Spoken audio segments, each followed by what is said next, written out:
ആരോഗ്യം അമൂല്യം.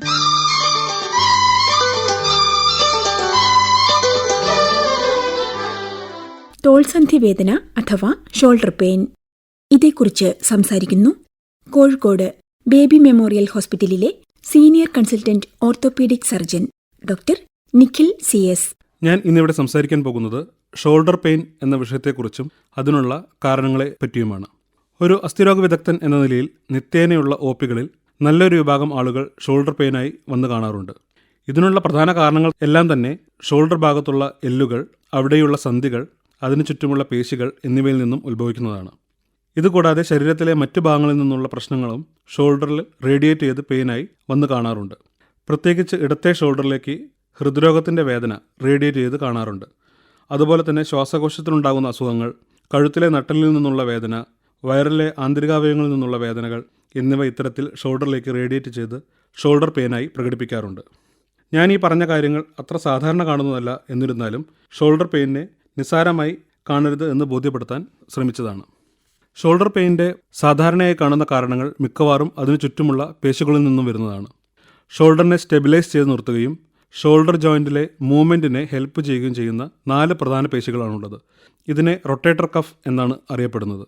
ചെറുപ്പക്കാരിൽ sports injury, പ്രത്യേകിച്ചും throwing type സ്പോർട്സിൽ ചെയ്യുന്ന ആളുകൾ ഈ പേശികൾ വലിയുന്നതായും വലിഞ്ഞു പൊട്ടുന്നതായും കാണാറുണ്ട്. ഇത് ഷോൾഡർ ജോയിൻറ്റിൻ്റെ അനായാസമായ മൂവ്മെൻറ്റിനെ തടസ്സപ്പെടുത്തുകയും വേദനയ്ക്ക് കാരണമാവുകയും ചെയ്യുന്നു. പ്രായമായവരിൽ പ്രത്യേകിച്ച് കാരണമൊന്നും കൂടാതെ തന്നെ ഡീജനറേറ്റീവ് ടയർ ഈ പേശികളിൽ കാണാറുണ്ട്. നേരത്തെ സൂചിപ്പിച്ച പോലെ കഠിനമായ വേദനയായും അനക്കാൻ പറ്റാത്ത രീതിയിലുള്ള ലക്ഷണങ്ങളാണ് ഇത്തരത്തിലുള്ള ആളുകൾ കാണാറുള്ളത്. ഈ പറഞ്ഞ റൊട്ടേറ്റർ കഫ് മസിൽസിനുണ്ടാകുന്ന കാൽസിഫിക് ടെൻഡിനൈറ്റിസ് അഥവാ കാൽസ്യം ഡെപ്പോസിറ്റ് ചെയ്യുന്ന അവസ്ഥ, ഇത് നീർവെച്ച പേശികളിൽ വരുന്ന ഒരവസ്ഥയാണ്. അതികഠിനമായ വേദനയോടുകൂടിയാണ് ഇത് അനുഭവപ്പെടാറുള്ളത്. പരിക്കൊന്നും വരാതെയും ചെറുപ്പക്കാരിൽ ഈ പേശികൾ ഷോൾഡറിലെ അസ്ഥികൾക്കിടയിൽ ഞെരിയുന്ന ഇംപിഞ്ച്മെൻറ്റ് സിൻഡ്രോം, ഇത് ഷോൾഡർ പെയിൻ്റെ മറ്റൊരു കാരണമാണ്. ഇത്തരത്തിൽ നല്ലൊരു ശതമാനം ഷോൾഡർ പെയിൻ്റെ കാരണങ്ങളുടെ ഉറവിടവും ഷോൾഡറിന് ചുറ്റുമുള്ള പേശികളാണ്. ഇത് ഡയഗ്നോസ് ചെയ്യുന്നത് ഡോക്ടർ നടത്തുന്ന പരിശോധനയുടെയും MRI, X-ray എന്നിവ ഉപയോഗിച്ചുമാണ്. ഡോക്ടറുടെ നിർദ്ദേശപ്രകാരം കൃത്യമായ രീതിയിൽ ഫിസിയോതെറാപ്പി ചെയ്യുക, മരുന്നുകൾ കഴിക്കുക, ചിലപ്പോൾ സർജറി തന്നെ വേണ്ടി വന്നേക്കാവുന്നതാണ്. പ്രമേഹ രോഗബാധിതരിലും ഹൃദ്രോഗം, തൈറോയ്ഡ് രോഗം, അതുപോലെ പ്രായമായവരിലും ഷോൾഡറിനുണ്ടാകുന്ന വേദന, അതിനോടനുബന്ധിച്ച് ഷോൾഡർ ഒട്ടും അനക്കാൻ പറ്റാത്ത അവസ്ഥ കാണാറുണ്ട്. ഷോൾഡർ ജോയിൻറ്റിൻ്റെ പുറത്തായുള്ള ക്യാപ്സ്യൂൾ എന്ന ആവരണത്തിനുള്ളിൽ ഒരു പശ പോലെ വന്ന് കെട്ടി നിൽക്കുന്ന അവസ്ഥയാണിത്. ഫ്രോസൺ ഷോൾഡർ അഥവാ പെരിആർത്രൈറ്റിസ് ഷോൾഡർ എന്നാണ് ഇത് അറിയപ്പെടുന്നത്. സ്വന്തമായി ഷോൾഡർ അനക്കുവാൻ സാധിക്കില്ല എന്ന് മാത്രമല്ല, മറ്റൊരാളുടെ സഹായത്തോടെ പോലും ഷോൾഡർ മൂവ് ചെയ്യുന്നതിന് ബുദ്ധിമുട്ടുള്ള ഒരവസ്ഥയാണിത്.